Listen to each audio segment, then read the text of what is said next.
Olá, começa agora mais um programa Uniso Comunidade. Hoje estamos recebendo a professora doutora Miriam Cris Carlos. Ela é responsável pelo roteiro e direção do documentário João da Filmadora, que conta a história de João Gomes Neto, morador ilustre de Campina do Monte Alegre. Ele é referência local em assuntos jornalísticos, buscando histórias que se tornam pauta para grandes veículos de comunicação. A professora Miriam, antes de falar especificamente do João da Filmadora, conta um pouco mais do trabalho que ela desenvolve aqui na Universidade de Sorocaba e esses projetos paralelos que também ela faz. Professora Miriam, muito obrigado pela presença da senhora. A gente gosta sempre de contar um pouco da trajetória dos nossos professores. A senhora esteve já conosco outras vezes. Hoje a senhora é pós-doc, é isso? É isso. O que é um professor pós-doc? Bom, Fernando, obrigada pelo convite. É sempre um prazer, é sempre muito bom falar com você. Sobre o pós-doc, ele é um estágio que você realiza após o doutorado, né? Ele é chamado de estágio pós-doutoral, ele não é um título. Então, quando um professor utiliza o título é doutor, né? O pós-doc é apenas um estágio que se realiza entre 6 meses, 1 ano, com uma parceria entre 2 instituições. Você desenvolve um projeto e essas 2 instituições são beneficiadas pelo projeto. No meu caso, esse estágio foi feito na Uniso em parceria com a Universidade PUC do Rio Grande do Sul, né? A faculdade AFAMECOS, o programa de pós-graduação em comunicação, lá na PUC do Rio Grande do Sul. E o que a senhora estudou nesse pós-doc? Nesse pós-doc, o meu projeto já era a pesquisa sobre o João da Filmadora, né, que originou esse documentário que você mencionou no início. Então, quem é o João da Filmadora? É um comunicador informal de uma cidade do interior de São Paulo, chamada Campina do Monte Alegre. É uma cidade com 6 mil habitantes. E ele, apesar de ter estudado só até o primeiro ciclo do ensino fundamental, exerce funções de um jornalista informal na cidade, não apenas de um jornalista informal, mas de um relações públicas informal, de um pauteiro. Ele faz, às vezes, de fonte, e ele percebe muito essa possibilidade de exercer até um certo poder simbólico na cidade, com o domínio da comunicação. Onde que nasceu isso nele? Como é que foi que surgiu o João da Filmadora? Como é que ele percebeu esse tino dele? E depois como é que a senhora descobriu também o João da Filmadora? Certo. Bom, desde criança, conhecendo um pouco a história do João da Filmadora, isso em relatos dos familiares e dele mesmo. Ele tem quantos anos? Ele tem 48 anos hoje, né? Mas na infância dele, houve a gravação de um filme, os chamados Três Boiadeiros, na cidade de Campina do Monte Alegre, e em contato com aquele equipamento de cinema, com as gravações, ele ficou completamente fascinado, principalmente por equipamentos de cinema. Nisso, ele acabou criando uma obsessão que era a vontade de adquirir uma câmera filmadora. O que aconteceu? Mais para frente, o primo, que era dono de uma câmera filmadora VHS usada, fez a proposta de trocar essa câmera filmadora por um terreno, que hoje vale R$200 mil. A câmera não vale mais nada, né?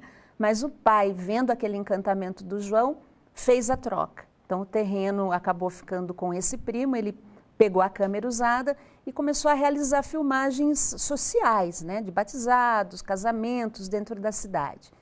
Aí ele foi percebendo o potencial daquele material e foi criando coisas primeiro inusitadas, depois históricas. E nisso, né, ele percebeu também um potencial noticioso e começou a ofertar como pautas para as mídias locais, num primeiro momento, depois para as regionais, nacionais e até internacionais. Então, esse processo foi evoluindo, né? Hoje, é lógico, ele usa as tecnologias disponíveis, ele usa o celular, tem uma rede de contatos muito grande e acabou fazendo disso um ofício cotidiano. A profissão dele hoje é essa, então, ele vive disso hoje? Não, ele não vive disso, ele vive de aluguel, de casas. Ele também mora com a mãe, então ele fala que as necessidades dele são necessidades muito básicas. Ele faz isso como uma atividade de apaixonado pela comunicação. É óbvio, é lógico que em algumas situações ele acaba ganhando algum dinheiro com isso, mas não é a fonte de renda dele, não é a fonte de vida, de sobrevivência. E como é que o João da Filmadora surge para a senhora e, consequentemente, virou, então, esse projeto de pesquisa como pós-doc? Bom, eu sempre me interessei muito pela cultura popular, pela comunicação alternativa. Né? Lá atrás, quando nós fazemos o Provocare, a intenção do Provocare já era de ser um projeto que busca comunicação inclusiva. E essa comunicação alternativa, no sentido de dar voz àqueles que não têm tanta voz.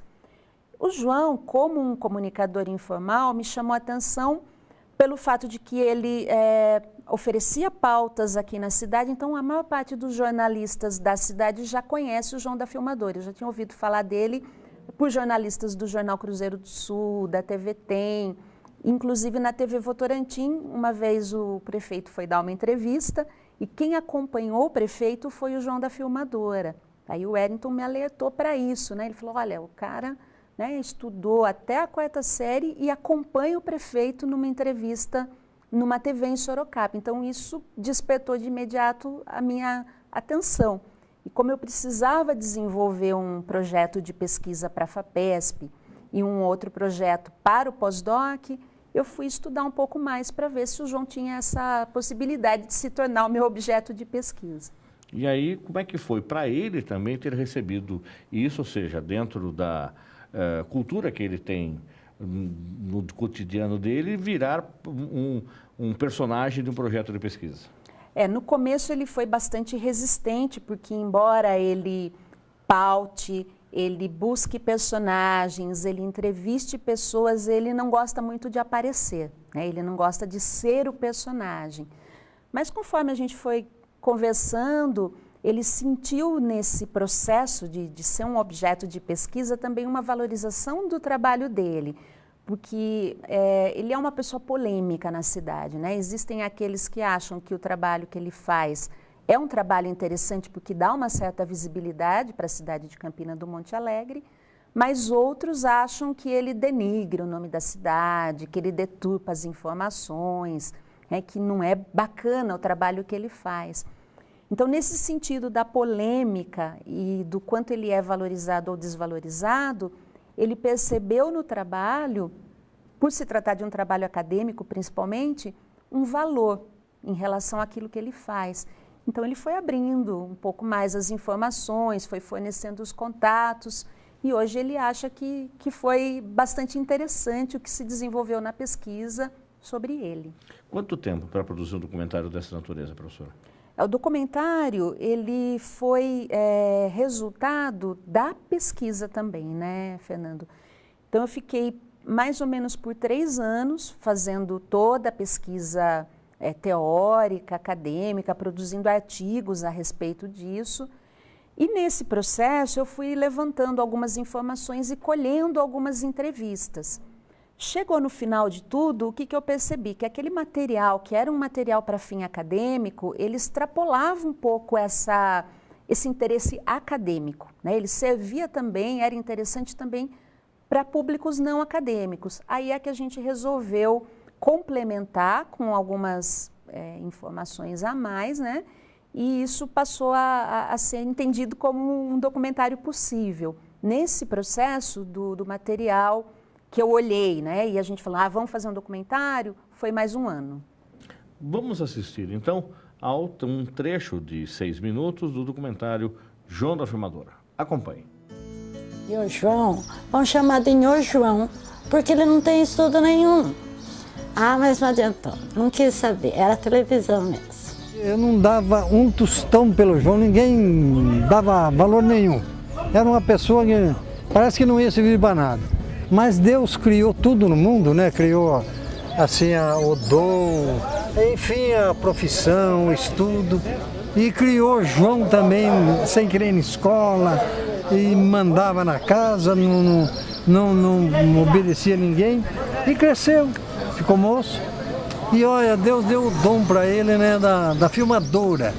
Portanto, ele chama-se João Gomes Neto e hoje é conhecido como João da Filmadora, né? Onde falar João da Filmadora, qualquer emissora, aí jornal, essa coisa, todos conhecem ele.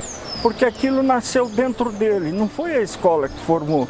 Aquilo foi uma conspiração planetária. Pessoa muito simples, com pouco estudo, né? E ele faz isso tanto para a imprensa mais ligada à oposição, como para divulgar os feitos da cidade, a cultura, a história da cidade. Ele faz isso com uma lisura, com uma idoneidade que toda a imprensa vem. Ele faz isso graciosamente, nunca ganhou dinheiro por conta disso.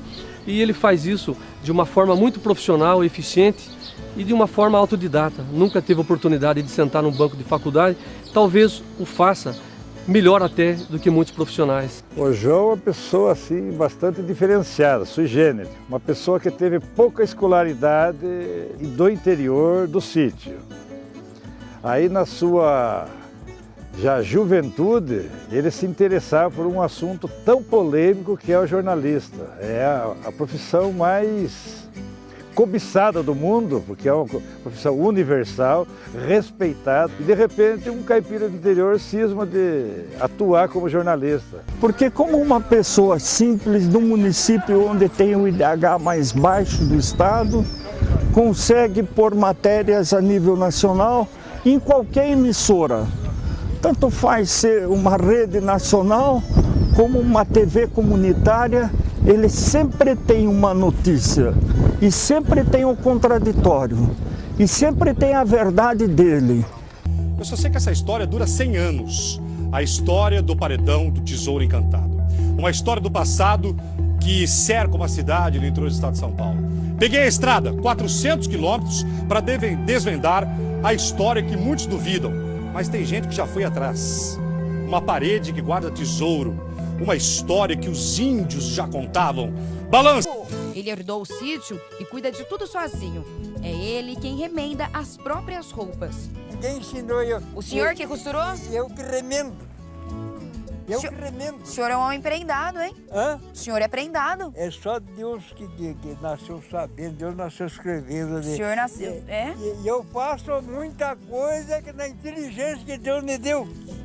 No meio da conversa, seu João faz uma revelação. Aos 78 anos, ele é um homem virgem.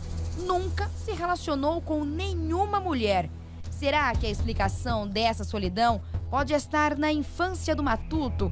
A mãe abandonou a família. Seu João só tinha 5 anos.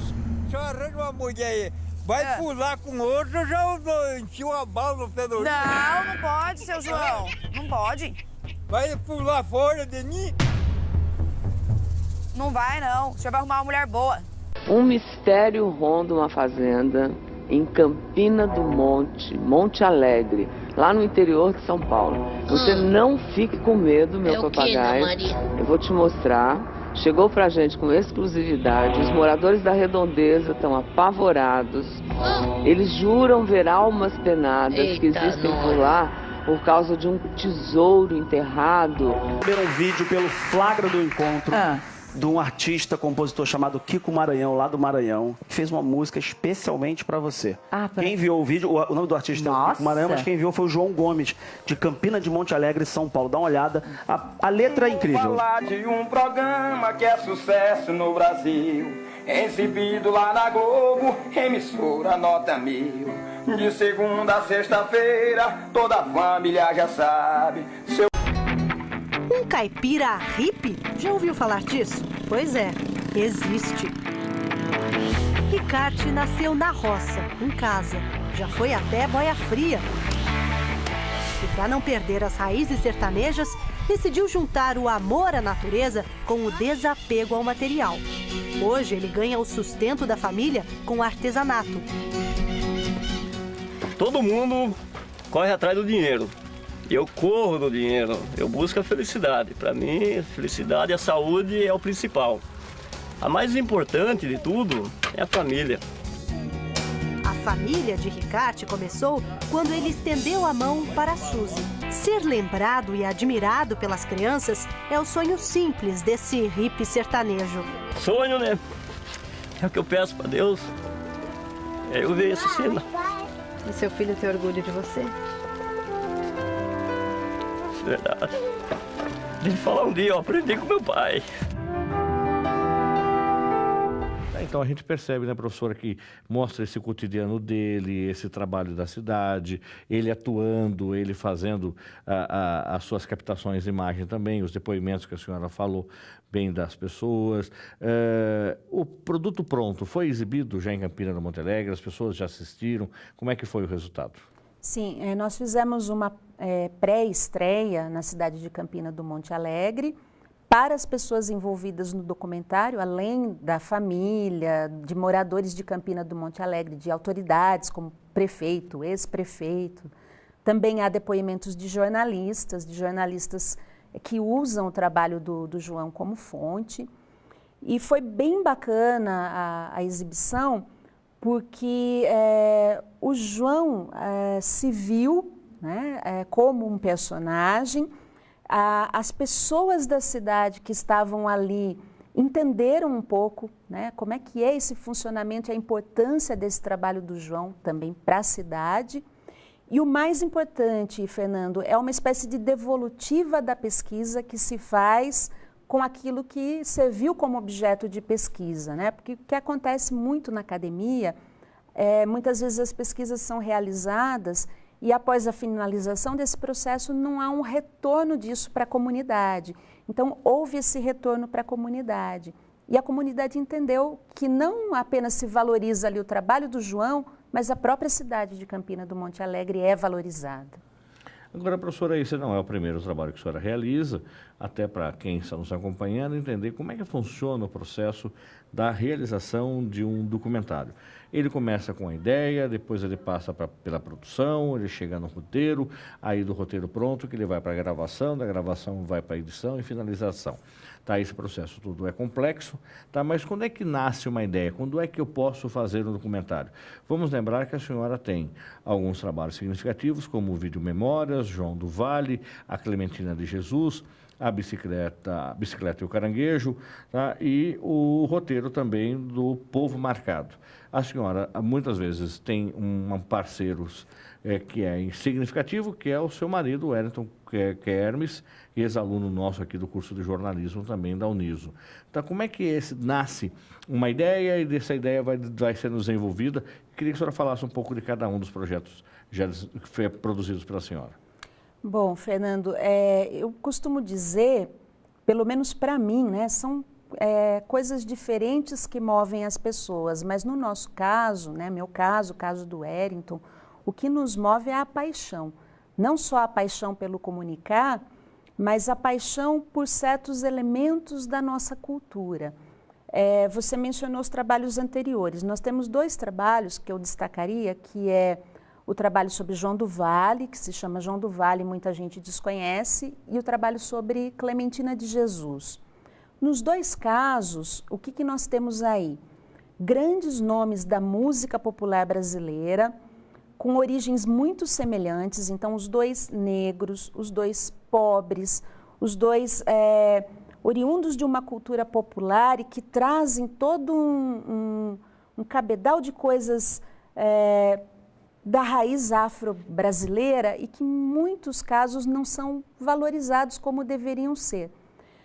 Essa paixão que nos move pela música e por esses personagens marginalizados, né, não tão lembrados quanto deveriam ser, na importância que eles representam, no caso aqui para a música popular brasileira, você documentar a vida de uma pessoa que representou tanto para a música, é preservar uma memória, e não só preservar uma memória, mas fazer com que um jovem que nunca ouviu falar de Clementina de Jesus, talvez se interesse e comece a prestar um pouco mais de atenção nesse nome, né? Então é uma forma de propagar aqueles que talvez merecessem um pouco mais de atenção das mídias, mas que não têm tanta atenção. Então essa paixão ela é um grande mote para você realizar um documentário, né? A ideia nasce junto com uma paixão. Esse é o start, por exemplo, que levou a fazer esses trabalhos. Uma vez produzidos esses trabalhos, eles foram contemplados com vários prêmios, com exibições, com críticas. Como é que depois o autor recebe tudo isso? O autor, você diz, no caso... A senhora que recebe todas essas honrarias, críticas e uma devolutiva também, como a senhora disse, da análise do trabalho produzido. Nós encaminhamos principalmente os projetos para festivais, né, Fernando, que são espaços alternativos de exibição de conteúdo audiovisual. O que é gostoso é quando você recebe um prêmio do público, né, porque... esse diálogo com o público, na minha opinião, ele é extremamente necessário. Não adianta você construir um filme, e um filme hermético, circunspecto, que ninguém consiga assistir, né? Isso vai ficar muito segmentado. Então, a nossa ideia não é essa, né? Não é trabalhar um filme extremamente esteticamente elaborado, mas que não conversa com o público. Nos dois casos que eu mencionei, João do Vale e Clementina, nós recebemos prêmios do público, né? Quando a gente recebe um prêmio da crítica, também é bom, né? E quando nós recebemos crítica dos críticos, também nos ajuda a reconstruir os próximos trabalhos, a repensar um pouco como é que se faz um documentário hoje, né? Porque a gente vive um momento em que tudo já foi feito e dificilmente você consegue uma originalidade total. Então, são formas até de você se reelaborar, não apenas como produtor e a própria obra ser reelaborada, mas a gente se repensar também como pessoa, como intelectual, como estudioso da área de comunicação, né? Toda crítica, todo comentário, todo elogio é sempre bem-vindo para a gente poder repensar o trabalho. Quer dizer, que independente dessa base teórica da produção, que vem aí do roteiro, a produção, o texto, que vai ser origem de um trabalho dessa natureza, vem a técnica, equipamento, vem equipe para poder gravar, editar, enfim. Hoje a gente percebe que com o uso de um simples celular, se pode fazer muita coisa, até de boa qualidade, devido à tecnologia que está ali inserida no equipamento. Como é que a senhora vê isso? Nós vamos despontar aí para muito mais gente produzindo, mas significa também produzindo com qualidade? Ou nós vamos produzir aí muita coisa que vai ser dispersa porque se vê uma vez e se não tem mais qualidade, ele some? Eu acho que a facilidade de acesso às tecnologias, ela ajuda bastante. Hoje qualquer um pode produzir um documentário com um celular, como você falou, né? Se a gente pensar, os nossos primeiros trabalhos, eles dependiam de equipamentos mais difíceis e de equipes maiores. Então, no caso do João da Filmadora, nós tivemos um editor, 2 fotógrafos, eu e o Wellington dirigindo, e o Caio, meu filho, que tem 15 anos, responsável pelo som, né? Uma coisa assim que seria talvez impensável no começo, lá, quando o Wellington começou a produzir. Então, isso facilita bastante, mas uma coisa que não pode ser substituída de forma nenhuma é o olhar para as coisas, né? O olhar para os objetos, o modo como você vai tratar essa relação com as pessoas que são documentadas, com as comunidades, a ética que é necessária para essa tomada, né, de um registro. E eu acho que, principalmente, estamos com grandes dificuldades em produção de roteiro. Né? Temos muita gente boa na técnica, no lidar com os equipamentos, mas estamos um pouco carentes de pessoas com boas ideias e com bons roteiros. Um filme sem um roteiro, ele pode até se realizar, mas um roteiro bem realizado, ele não garante um bom filme, mas ele é meio caminho andado, né? Ele dá conta de uma boa porcentagem do filme. Então, nós precisamos um pouco disso, né? De pessoas mais sensíveis e que não tenham só a técnica, mas que saibam associar essa técnica a uma sensibilidade e a uma ética em relação à vida, ao entorno, à cultura, à comunidade. Agora, professora, também dentro dessa linha de que todo mundo está fazendo um pouco de tudo, usando principalmente o celular, se fotografa muito, há informações que o que se fotografa hoje em um dia não se fotografou no século XX inteiro. Ou seja, as imagens disponibilizadas via web, não existe acervo durante um século que contem o mesmo número de imagens de um dia. Por outro lado, não está sendo preservada uma memória física, não sei se a senhora já notou, já pesquisou sobre isso. Os velhos álbuns de família ou as velhas filmagens das famílias também, quer seja lá com o antigo VHS, que ficava na prateleira e de tempo em tempo punha para assistir, isso parece que desapareceu, uma vez que o arquivo digital coloca ali, assiste, vê as fotos e, de repente, ele acaba se deletando. Nós vamos criar aí, de repente, antropólogos para uma pesquisa desses fósseis digitais no futuro? Provavelmente, isso é necessário, inclusive, né, Fernando? Porque a gente não sabe como é que isso vai proceder daqui para frente, em que isso vai resultar, né? Será que essa volatilidade da memória física materializada pode resultar numa volatilidade da memória afetiva, da memória sensorial, né? E outro lado também acontece. Hoje a nossa memória ela é composta também pelas experiências virtuais da mídia, né? Então, o que é a memória? O que é a experiência? É aquilo que nos afeta. Então, se por um lado a gente não está conseguindo registrar tudo e tornar permanente, aquilo que é efêmero e é compartilhado afeta a nossa memória interna. Então, eu não vivi uma experiência da guerra, por exemplo, mas eu tenho uma experiência da guerra registrada interiormente pelas imagens da guerra que eu vi, né? Eu tenho uma ideia de violência, às vezes pelas imagens da violência que são compartilhadas e não tanto porque eu vivi um momento de violência.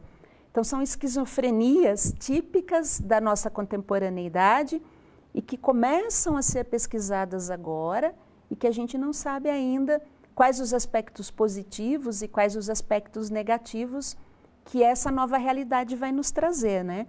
São motes interessantes e temas interessantes para novas pesquisas de mestrado e doutorado. Então, os nossos alunos, né, que agora, digamos que a geração totalmente virtual, ela está entrando agora na universidade, né? Os meninos que têm 17 anos, eles já nasceram num mundo digital. Essa juventude é que vai nos apontar caminhos, porque a nossa cabeça ainda é analógica e moderna, e a gente vive um virtual e pós-moderno. Então, quais as consequências disso para a nossa vida daqui para frente? Consequências boas e ruins, né? Valem pesquisas para mapear isso. A senhora imprime fotos, professora? Não. Não imprime mais? Não imprimo mais. Eu imprimi acho que até o 6º ano do Caio, né? Porque o filho é um grande estímulo para que a gente imprima as fotos. E hoje eu não consigo, porque a quantidade é tão grande e eu tenho uma dificuldade muito grande de editar esse material. Eu acho que tudo é legal. Em tese, ele está preservado? Não está, né? Porque está muito perdido, disperso. Eu tenho um HD que eu já não sei mais o que tem naquele HD. Né? Às vezes eu me surpreendo retomando essas imagens. Nossa, mas aquilo ali nem lembrava que eu tinha feito esse material. Né? Mas muita gente da minha geração tem necessidade de imprimir, continua fazendo álbuns, tenho amigos que fazem álbuns, acho que as duas coisas convivem, né? Mas sem dúvida a maioria não imprime mais. Professora Miriam Cris Carlos, quem quiser conversar com a senhora, de repente convidá-la para exibir o João da Filmadora, ou conversar sobre produção de documentário, ou ainda mais, saber sobre o mestrado em comunicação da Universidade de Sorocaba, que a senhora é professora titular, como é que faz? Eu gostaria de um e-mail de contato da senhora. Tá bom. O e-mail é Miriam, com M de Maria no final, .silva@prof.niso.br. Senhora Miriam, muito obrigada pela sua participação, sucesso para a senhora. Vamos aguardar aí até para justificar para os nossos telespectadores que o João da Filmadora, nós exibimos um trecho, tá? Logo mais ele vai estar disponível também, 30 minutos do documentário, até pela web também, no YouTube, já vai estar lá disponível, é isso? Isso, Fernando, tá. Isso mesmo. Aí daí você pode assistir o documentário inteiro ou entra em contato com a professora Miriam, que ela leva o documentário inteiro para você assistir. Nós vamos para um rápido intervalo, voltamos já.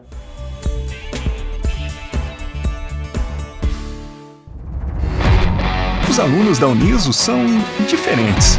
São mais antenados, curiosos e intensos. Estão sempre descobrindo, aprendendo e surpreendendo. Querem mais, muito mais. Muito mais. É para pessoas assim que a gente tá aqui, com tudo pronto, perfeito. Entendeu por que a Uniso se prepara tanto? A gente se prepara para você. Vestibular Uniso segundo semestre. Inscreva-se. Estamos de volta com o programa Uniso Comunidade. Nesse bloco, estamos recebendo o estudante do Colégio Dom Aguirre, Rogério Boconte, filho, e a professora doutora Renata de Lima. Ele participa de pesquisas que fazem parte do projeto Escola e Universidade, orientado pela professora Renata. E vamos começar com a professora Renata, conhecendo um pouco mais desse projeto. Inclusive, você vai acompanhar aí, através de algumas imagens, como é que ele foi desenvolvido no ano passado, que foi uma feira de ciência muito interessante, que eu tive a satisfação de participar também como ali estava fazendo uma seleção, ajudando na seleção dos projetos. Doutora Renata, muito obrigada pela sua presença. Gostaria que a senhora falasse um pouco dessa feira de ciência, como é que foi o resultado dela e mais ainda agora os trabalhos que vêm sendo desenvolvidos, ou seja, a universidade não só fez a feira de ciência, como muitas escolas acabam fazendo, que virou um modismo, acredito que isso, que deve ter vindo isso do perfil das escolas americanas, onde a gente assiste em filmes as ditas feiras de ciência, mas a preocupação da senhora foi que levar alguns projetos adiante, ou seja, continuar estimulando, incentivando esses eventuais jovens cientistas. Olá. Bom, na verdade, tudo isso começou por um incentivo do CNPq, onde... CNPq o que é? É o Conselho, né, Nacional de Pesquisa, né? Onde ele fomenta alguns projetos. Então, abriu um edital referente a alguma atividade que colocasse ao ensino médio e fundamental em contato com a universidade. Nós participamos, né, desse edital, a gente participou de um primeiro edital onde o projeto era o Tive uma Ideia, depois um segundo edital que fomos contemplados novamente com a feira, né, que é Ciência para Miúdos, e agora um terceiro projeto que é a feira, que é a parte de alimento, né, energia e outras curiosidades. Quando a gente fez o Tive uma Ideia, foi um projeto totalmente diferente, onde as crianças vinham aqui na universidade, passavam uma semana fazendo atividades. O outro edital que abriu era para a Feira de Ciências, que levou, né, a Feira de Ciências no ano passado. E agora esse também, o edital é para a Feira de Ciências. E essa Feira de Ciências já está com o edital aberto? É para quem está nos acompanhando, já fica atento. As inscrições já estão abertas, vai ser no dia 3 de dezembro, agora de 2016. E a ideia é que o estudante, ele faça essa inscrição quanto antes, né, antecipadamente, que a gente ajude a desenvolver o projeto. Então, o ano passado, o que aconteceu? O Rogério, por exemplo, fez a inscrição, ele veio com uma ideia do que ele queria fazer, a gente senta, conversa, dentro da possibilidade do que ele pode, até em termos de dedicação mesmo, e o que a gente consegue fazer no laboratório, esse aluno ele é distribuído para alguns professores, que a gente tem um grupo de professores, e depois ele desenvolve durante um período o projeto que ele vai apresentar na Feira de Ciências. Então a ideia é tentar tirar da Feira de Ciências um experimento só. Vou fazer só um experimento, vai acontecer lá. Não, é uma pesquisa que acontece com antecedência, né, para que ele apresente então o fruto dessa pesquisa nessa Feira de Ciências. E quem quiser já ter acesso a informações sobre o que deve pesquisar, como deve fazer, a gente vai repetir isso no final do programa, mas já que a senhora já adiantou que já estão as inscrições abertas, já colocou a data da apresentação em dezembro, como é que deve fazer? O tema desse ano é alimento e outras curiosidades. Então, tudo que envolve alimento. Outras curiosidades vem que você pode usar, por exemplo, o alimento não como alimento, mas sim com alguma outra intenção. Então, você pode ter uma ideia que você queira, um tema que você queira, ou se você não tiver, na hora que vai a inscrição, já tem uma pergunta. Você tem um tema ou não tem um tema? Tá. E onde pode ser feita a inscrição? A inscrição no site da universidade. No site da Uniso. Já tem algum link? Você entra no Escola Universidade e tem eventos e inscrições. lá nas inscrições já tem a inscrição aberta para a Feira de Ciências. Muito bem. Deixa eu conhecer um pouco mais o Rogério, ele que é aluno do Colégio Dom Aguirre, lembrando que o Colégio Dom Aguirre faz parte da estrutura hoje da Fundação Dom Aguirre, que mantém a Universidade de Sorocaba e também o nosso colégio, que começam lá com os pequenininhos, desde do berçário até o final do ensino médio. Rogério, tudo bem? Rogério, desde quando você estuda no Colégio Dom Aguirre? Faz tempo? Faz tempo, sim. Você começou Sim, quando? desde o primeiro ano. Primeiro ano. Então você já está no 9º ano agora. Sim. Conte para mim como é que surgiu, de repente, essa característica sua de ser um pesquisador, um jovem cientista, e como é que você entrou na feira do ano passado? Sim, então, com relação à entrada minha da feira do ano passado, primeiramente, como a Renata destacou, primeiro eu tive uma ideia. Quem me indicou isso foi uma professora de ciências, né? Qual é o nome dela? Áurea. Lá do colégio? Sim, uma professora de ciências, né? Quando eu estava no 7º ano, né? E ela me propôs que eu participasse, né? Ela tinha convidado e eu participei, né? Coloquei minha ideia e entrei, né? Daí depois disso, né? Que eu participei, daí a Renata me chamou, né? Para a Feira de Ciências.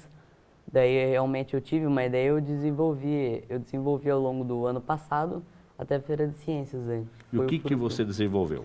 Sim, da sua ideia que você teve, como a professora Renata falou, você tem uma ideia, depois a ideia ela vira um experimento real. Sim, com relação à ideia, eu gostaria de algo que reaproveitasse, por exemplo, o lixo, a matéria orgânica para outras coisas, certo? Reaproveitamento. Partindo disso, eu conversei com ela e a gente criou, né, um biodigestor, certo? Tem toda uma estrutura, mas que ele reaproveita energia, certo?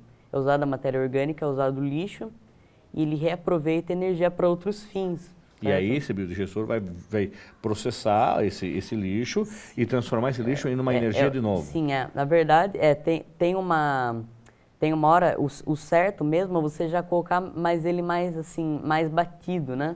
Digamos, entre aspas, que daí você vai colocar ele, certo? Que daí sim ele vai funcionar. E daí que eu falei daí de outros fins aí, né? Que seria mesmo para a gente pensa para fogão, né? Para chuveiro, para a lâmpada, né? Para aquecer ou transformar em energia, e essa energia pode ser reutilizada, é isso? Agora, Renata, por exemplo, essa ideia do Rogério, muitas vezes a gente pode imaginar que não é uma ideia inédita, mas a partir do momento em que ele parte de uma criança, e essa criança já está preocupada com isso, e não só vai comprar o que já existe, mas ela quer aprender a fazer. Qual é a importância disso? Na verdade, a ideia dele era o reaproveitamento.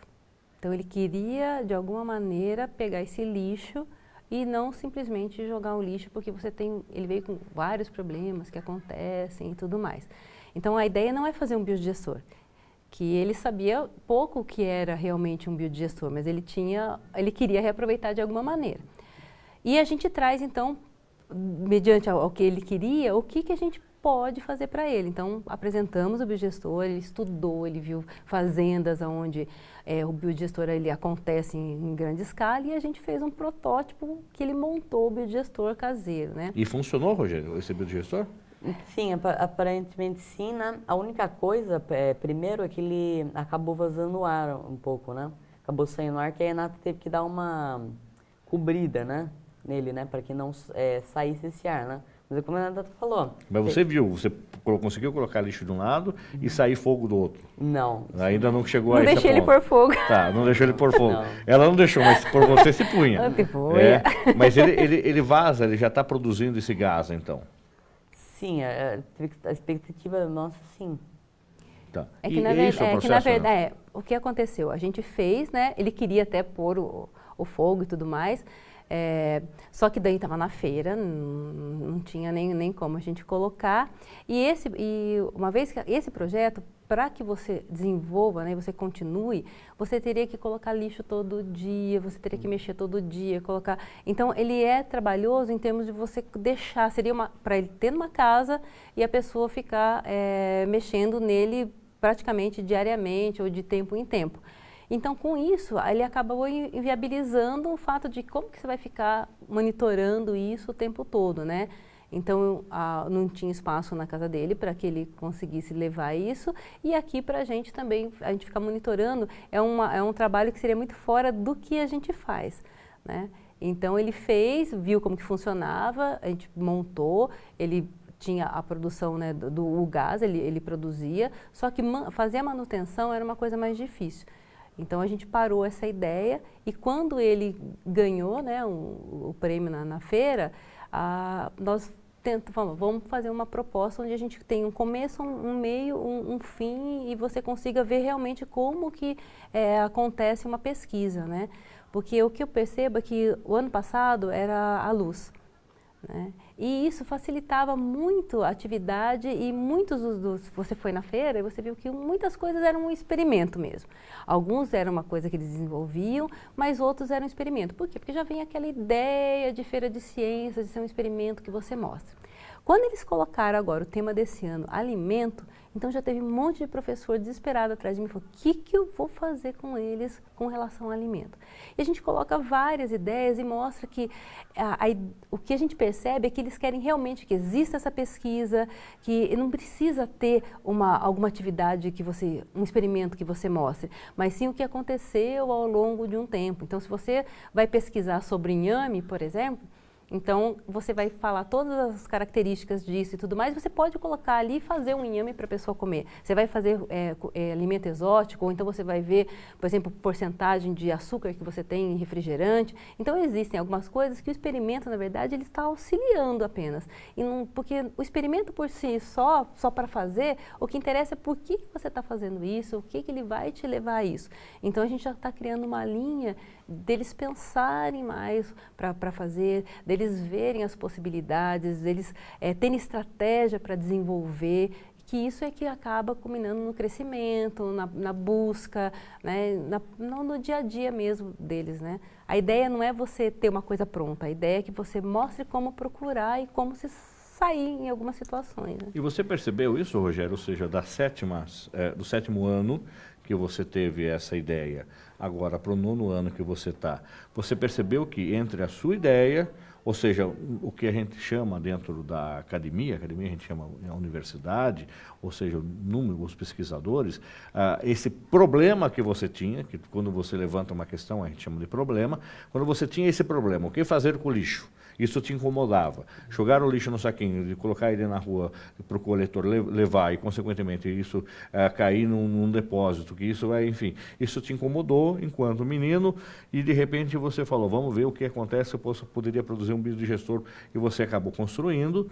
Agora, para o 9º ano, o que mudou na sua vida, o que mudou na sua cabeça e, consequentemente, se você conversa isso com seus pais, com seus colegas, estimula os seus colegas a pensarem juntos, leva isso para a sala de aula, o que mudou? Sim, eu ainda continuo tendo contato com a minha professora, né? A minha professora de ciências que ainda tinha me indicado, e com certeza, né, meu pensamento mudou, né? Porque agora eu tenho mais, digamos assim, mais experiência, né, nessa área, né? Eu sei o que dá para a gente fazer, né, como a Renata falou, né? Quais são as possibilidades, né? Com certeza absoluta. Mudou minha mentalidade, né? E me ajudou muito, né, na minha vida isso, né, mesmo. E nesse período, depois da Feira de Ciências que aconteceu, para essa nova feira, você vai participar também? Quer participar? Pode participar? Sim, eu vou participar. Você já tem ideia do que você vai trazer? É inédito? Pode falar? Como é que é? Não, sim, eu posso sim. O que eu estava querendo era o seguinte, é uma ideia sobre hidroponia, certo? E a hidroponia, eu vi, ela tem muitos benefícios, né? Por ser um espaço menor, por ter mais uniformidade genética, por ter mais, assim, mais acessibilidade. Por outro lado, também é aquela coisa, também tem alguns problemas, o custo também é maior, né? Para manutenção, né? Tudo isso. E o projeto que eu estava tentando desenvolver é com relação a isso, é com relação aos fungos e as pragas, que a gente está tentando introduzir, certo? Um meio, né? Eu até estava vendo com a Renata, a gente está tentando com o gengibre e o alho fazer, como eu posso falar, uma nanopartícula, certo? O que seria? Seria as enzimas do alho separados, certo, do gengibre, que a gente vai testar isso aí, ver se ele acaba eliminando as pragas, certo? Daí quando a gente testa, ele forma literalmente uma nanopartícula mesmo, só pode ser visto por microscópio. Renata, esse vocabulário todo do Rogério já, isso para você enquanto mãe, enquanto professora, é estimulante para continuar o projeto? E o que mais ainda, o que o aluno que faz a Feira de Ciência ganha com isso, além dessa experiência, com certeza? Eu acho que são as saídas, né? Então, não dá para você pensar uma coisa e seguir reto, porque a vida não é desse jeito.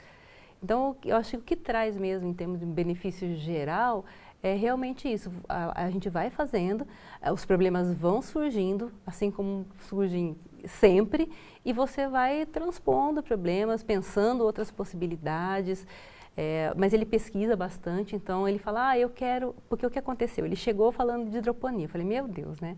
Só que o meu laboratório trabalha com nanotecnologia e toxicologia de nanomateriais, voltado principalmente para a área agrícola. Então, pelo menos o que batia, a área agrícola.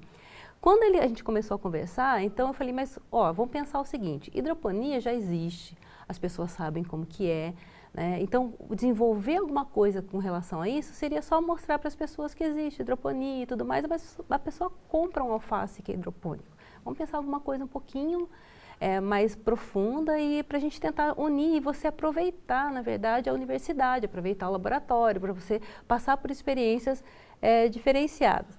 E começamos a pensar e a gente falou, bom, a gente trabalha com praga, né? Eu falei, pesquisa então as pragas que você tem em hidroponia. E ele pegou e começou a pesquisar. Só que como a gente tinha a feira e o tema é alimento, então a ideia foi, vamos pegar algum alimento que possa ser utilizado, né, como de combate à praga. Só que ele começou a desenvolver e um outro grupo veio, né, outras meninas elas vieram e elas queriam trabalhar com câncer. E elas começaram a fazer uma pesquisa. Também a gente viu que o alho e o gengibre, ele pode ser usado tanto na área medicinal como na agricultura. Então a proposta que eu fiz para eles foi o seguinte, falei, olha, então vamos fazer o seguinte, as meninas trabalham alho e gengibre na área da saúde, né, com combate a estresse, oxidativo e tudo mais, e o Rogério, então, ele vai fazer essa parte para verificar a parte agrícola. E aí você falou dessas duas meninas, isso que vamos voltar à questão que eu estava levantando. Essas duas meninas também foram premiadas na feira e elas continuam participando de atividades hoje aqui com a senhora dentro do laboratório e, consequentemente, tendo esse amparo dos professores da Uniso. Isso. E, na verdade, no laboratório, os 3 que acabaram conseguindo, né, a Bolsa de Iniciação Científica Júnior, como é a primeira vez que a gente está fazendo e como eu coordeno o projeto, então eu resolvi deixar na minha responsabilidade com o laboratório. Tem uma das alunas que ela consegue vir menos na universidade, então ela está fazendo em conjunto com a professora. Então, a gente vai orientando o professor e ela vai fazendo as pesquisas, o trabalho e tudo mais, porque são etapas que eles têm que cumprir, né? Então, eles só adiantam um pouco quando ele me traz alguma coisa. Então, não é só vir aqui fazer, ele tem que trazer para a gente poder desenvolver. Então, hoje, o que a gente sentou antes de vir aqui, o que a gente fez? A gente pegou e ele me trouxe todas as pragas, porque a gente vai ter que ter essas pragas para a gente poder testar a nanopartícula que ele já fez. Então, você tem etapas que vão acontecendo e que ele tem que responder. Se ele não responde, ele não vem. Então, depende bastante dele também o desenvolvimento disso aqui. Não é ele vir aqui e fazer o que eu quero. E agora, a senhora falou de bolsa. O que o aluno ganha de incentivo nisso? Ganha dinheiro. Ganha dinheiro, recebe uma verba, inclusive, do CNPq para esse projeto ou para uso pessoal, o que queira. É isso, Rogério? Você tem ideia de quanto você recebe hoje? Sim. Eu comparo. Hoje eu ganho R$100 por mês. Por mês para fazer o projeto. Você usa para o seu projeto ou você vai no cinema e gasta tudo em pipoca e refrigerante? Por enquanto eu estou com dinheiro. Está guardando dinheiro? Conta, sim. Tá, mas se você precisar de alguma coisa para o projeto, você vai buscar esse dinheiro? Sim. Então, normalmente do projeto a gente usa a verba que já vem do projeto. Esse dinheiro é exclusivamente para o aluno. Para o pesquisador mesmo, para o estudante. Para o estudante. Só caso precise mesmo, não? Agora a professora falou de você ter que trazer como uma lição de casa. Como é que você concilia, de repente, a sua lição de casa enquanto aluno do colégio do 9º ano, quer dizer que as disciplinas de português, inglês, matemática, química, física, história, geografia e mais ainda continuar. Está dando para conciliar tudo isso? Sim, né? Sim, está dando para conciliar isso. O que tem que ter realmente bastante, tem que ter uma uma certa assim, disciplina, né? Tem que ter uma rotina, assim. Então tem um dia que eu especifico mais, né, para a Renata, né, para as minhas coisas da escola, né, e outros dias para as outras áreas, né, que eu também vou precisar. Ela comentou também outra coisa dessa relação que eu tinha falado da nanopartícula, né. Hoje eu, por exemplo, eu conversei com ela e daí ela estava falando daí que outro dia, daí a gente marca outro dia para se ver, com relação daí a toxicidade, né, se ela vai causar algum dano, vai causar alguma coisa para as células, certo? E também ver como que ela funciona, quando que tem que colocar, né? Quanto, né? Que tem que colocar, né? Desse meio, né? Mas é o que eu falei, tem que ter disciplina e tem que conciliar as duas coisas, né? É uma coisa que eu sou muito feliz, né? Que me ajudou muito, minha mentalidade, né? Você está com quantos anos hoje, Rogério? Eu, 14 anos. 14. Agora, Renata, por exemplo, nessa trabalho, por exemplo, ele traz, por exemplo, algumas pesquisas que ele vai fazer em casa, através da leitura de livros, através da leitura de vídeos de internet, eu acho que também é uma fonte de pesquisa que ele desenvolve. Aí ele traz para você essas ansiedades, angústias e problemas, você tenta ajudar a resolver e mostra caminhos, e você já percebeu que você aprende também com isso, você está, eu acredito que não é a sua área de formação, a pedagogia, mas hoje está convivendo com crianças que não são seus filhos, tá? Como é que você também está vendo isso e o que isso é importante para você e para a própria universidade? Eu sempre me pergunto, né, o que leva ao aluno querer ou não querer? E eu acho que uma boa parte é a curiosidade mesmo. Então, enquanto ele mantém essa curiosidade e as coisas elas vão acontecendo, porque se chega num ponto onde é uma coisa cansativa, é um marasmo, vai ficar mais difícil dele querer vir. Então, o fato dele saber que, por exemplo, ele chegou aqui e ele fez a nanopartícula. Na última vez que ele veio, ele fez a nanopartícula. Agora, ele vai tentar visualizar essa nanopartícula, ver se tudo deu certo. Ótimo, está pronto. E agora, qual é o próximo passo que a gente tem que fazer? O próximo passo, ele trouxe as pragas. Então, vamos tentar conseguir essas pragas para a gente cultivar isso aí em laboratório para testar se a nanopartícula dele mata essas pragas. Então, o fato dele ser curioso em saber o que vai acontecer, eu acho que é o que acaba movendo. Então, é a própria vontade do acontecimento mesmo que eu percebo, que é o que leva a ele não ter preguiça de trazer a resposta, porque por nenhum momento que todos eles, né, que eu falei assim, então vamos pesquisar sobre isso. Imediatamente, assim, dias depois eles já estão, olha, já vi isso, já vi aquilo, e eles mandam o site, a gente conversa bastante. Quando eles chegam, eles têm um caderno, né, que eles vão anotando, então o caderno está com anotação, porque no final eles têm que fazer um relatório, né? Então eles já vão fazendo uma introdução desse relatório, o contexto do que eles querem e o desenvolvimento, que material que ele usou. Então quando ele fez a nanopartícula, ele sabe que ele teve que filtrar, que ele fez o extrato. Então tudo isso ele vai colocar e ele vai, é como se contasse uma história mesmo, né, de alguma coisa que ele está desenvolvendo. Rogério, você tem ainda todo o ensino médio pela frente, você está terminando o nono ano, para quem não sabe, é a antiga 8ª série, né? E aí, o que vai ser o seu futuro? Você já está vislumbrando uma área, você quer ser um professor doutor como a Renata, que ela é uma cientista reconhecida mundialmente, a nossa professora, que participa e já ganhou prêmios, inclusive com projetos sozinha com os alunos na universidade, ou você quer partir de repente para uma área, você ainda não descobriu o que você quer ser? Quer ser jogador de futebol ou quer ser cientista? Então, com relação a essa pergunta, depois que eu entrei também nesse projeto, eu falei para você mudar um pouco a minha mentalidade, porque eu gostei bastante, né, dessa área, né? Tenho algo na minha cabeça pensado também, voltado para essa área, né? Não tenho muita certeza ainda, né? Que penso em ser, mas eu gostei muito, né, desse projeto. Penso em também fazer uma coisa voltada para essa área. Já pensa em mesmo que você vai ser um agrônomo, você vai ser um cientista na área social, na área química? Já começa a aparecer alguma coisa assim? Parece um pouco, né? Desde essas pesquisas já parece um pouco já. Muito bem. Rogério, quem quiser bater um papo com você, o menino ou menina da sua idade aí, que de repente se inspira em você, já está, de repente, fala, puxa, o Rogério chegou lá, ele teve uma ideia, fez um projeto e quer bater um papo com você, como é que pode conversar com você? Sim, pode pelo meu e-mail, se quiser falar, pode falar meu e-mail. Sim, é Rogério, né, tudo minúsculo, Rogério Bolconte, Bolconte, filho, tudo minúsculo e junto, @hotmail.com. Rogério Bolconte Filho, tudo junto, @hotmail.com. É isso? Tudo junto que eu digo é todas as letras junto. Não é a palavra tudo junto, tá? O Rogério explicou direitinho aqui. Doutora Renata, quem então quiser também tirar uma dúvida com a senhora a respeito da próxima feira, se porventura não está claro ainda, como é que ela tem acesso ao edital, obviamente a doutora Renata já adiantou que está no site da Uniso, você entra lá, existe assim eventos, tá? Então várias atividades no link da Uniso, você clica em eventos, vai aparecer, mas tem uma possibilidade de conversar com a senhora de que forma? Tem sim, o meu e-mail é renata.lima@prof.uniso.br e se a pessoa não encontrar, né, o link, mas na página da Uniso, quando você desce um pouquinho a página, tem lá um link para a Escola e Universidade.